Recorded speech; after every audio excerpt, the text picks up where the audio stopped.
مغلطي ማእኸላይ ኮማንድ ትግራይ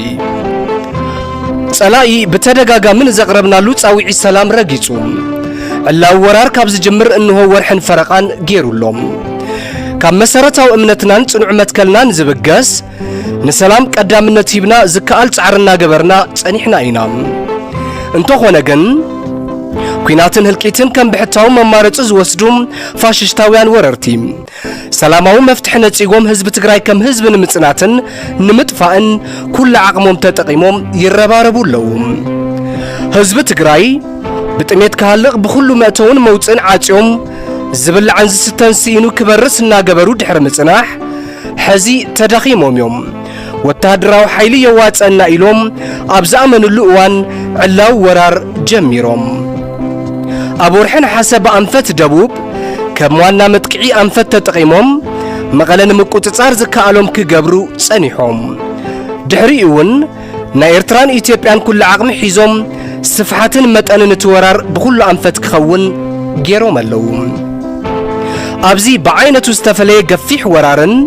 ህዝብ ትግራይ ናይ ምጥፋእ ወፍርን ከም ህዝብ ይህልውናና ንምርግጋጽ ክንብል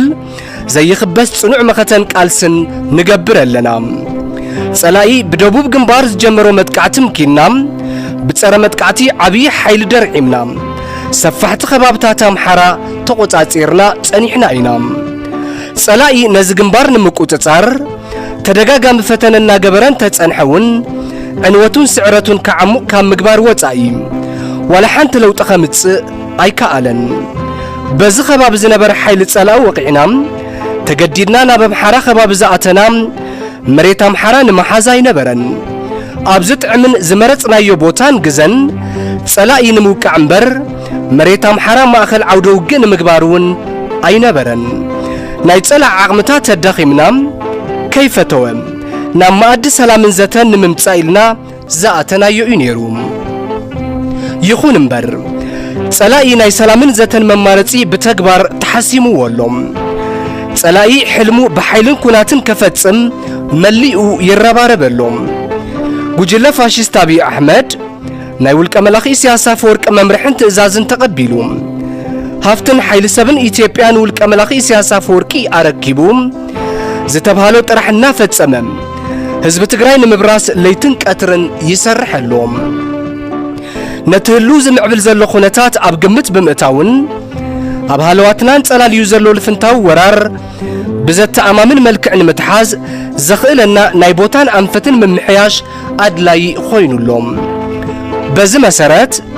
بأنفت دوبوب آتينا يو خابزنا برنام نايم حارة خبابتات وطينا نايبوتان من محياش غيرنا لنا نزحالفو سلسة معالتات سراويتنا ازو سانة تقباراونا قبرة تسانيح اللوم ازي كابوغي وطاي بناي بعلتنا تبقسون وسانن زتفت سماء ترحيوم ازي بتدقاقا مستدعاق حيل السلايم بزقنبار تمساسا لفتنا زقبر انتخوينو جن ابزخون اوان بزتعم انفتن بوتان نهلونا نخنبل تمليسنا كن اتوخا من نخل كفلت يقبا هلونا وحسن مقبار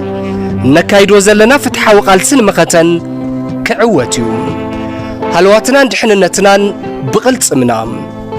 تግራይ تسعر ማእኸላይ ኮማንድ ትግራይ 22 መስከረም 2015 ዓመተ ምህረት መቐለ